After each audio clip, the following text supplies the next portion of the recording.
करने की हर कोशिश करेंगे। The government will consider the demand for the formation of Telangana state at an appropriate time for due consultation. The common minimum program already spells out under this what we need to do in this regard. We need to consult all concerned, offer proper consultation. I think we are committed to the establishment of a state of Telangana.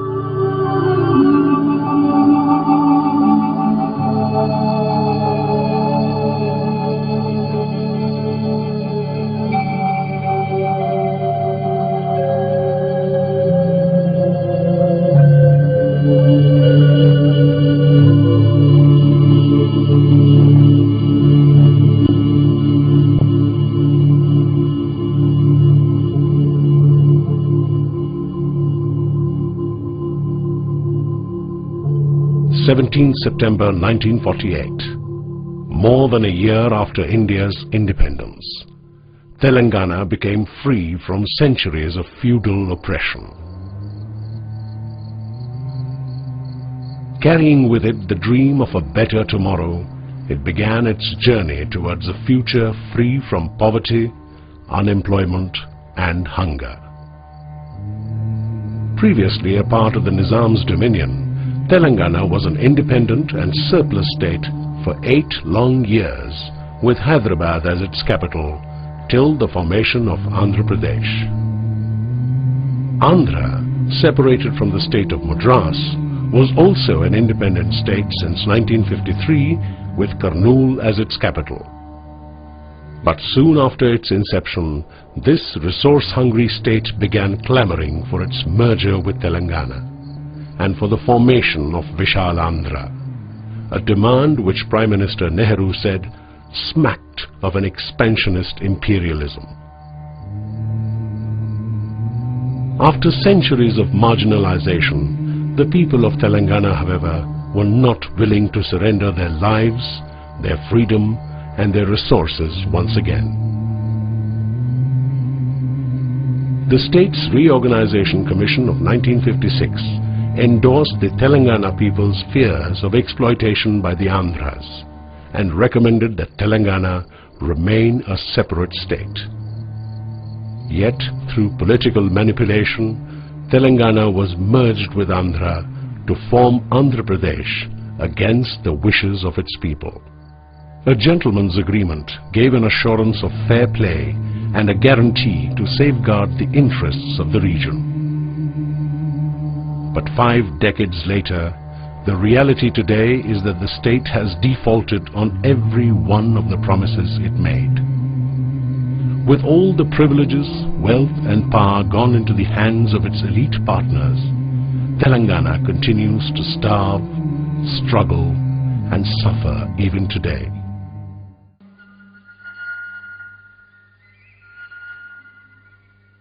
Two of India's mighty rivers, Krishna and Godavari, wind their way through Telangana, gathering more than 2/3 of their waters from here.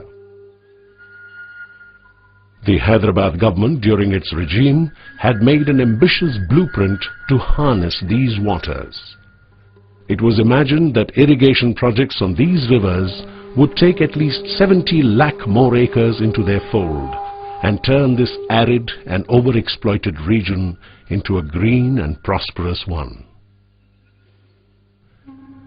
But with the merger of the two states in 1956, the fate of Telangana got sealed forever.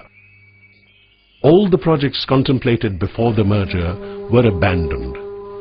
Those already in process came to a grinding halt, and the ones promised in the new setup are either yet to take off or remain eternally unfinished.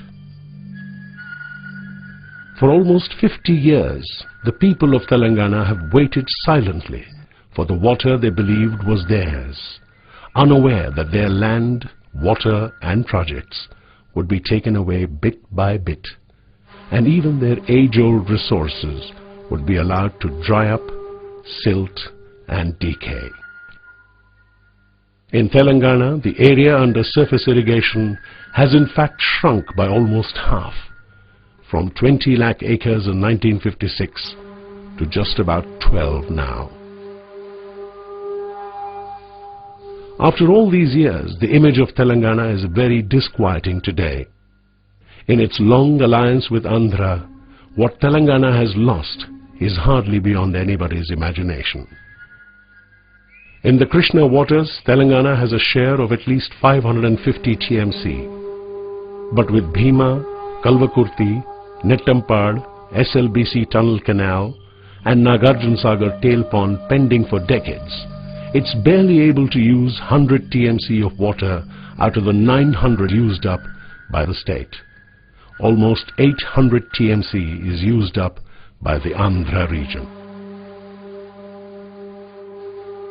Srisailam and Nagarjun Sagar dams, the temples of modern India on river Krishna, had promised to give water in equal measure to both Andhra and Telangana. But even these so-called temples have turned into monuments of denial and exaction for the people of this region.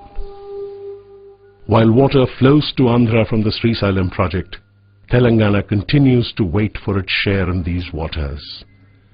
Promised decades ago, the Srisailam left bank tunnel canal is yet to surface.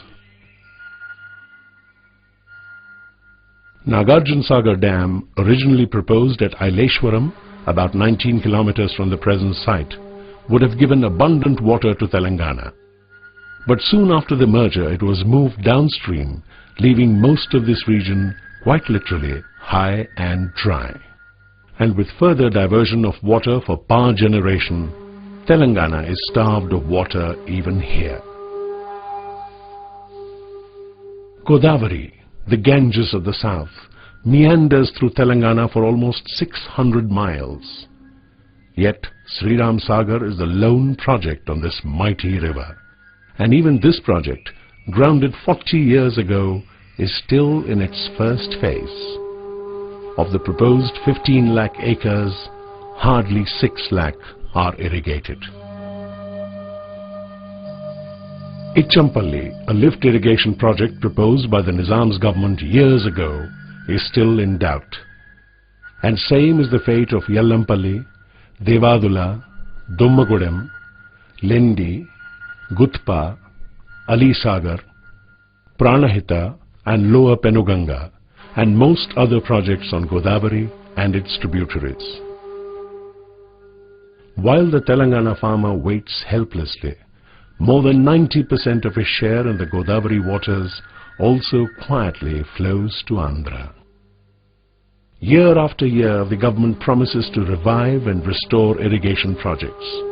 Budgets show massive fund allocations, but Telangana remains thirsty, parched and barren, mile after mile.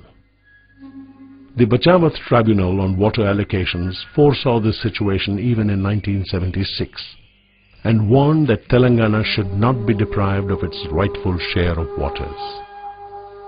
Yet the worst fears of the people of Telangana have come true.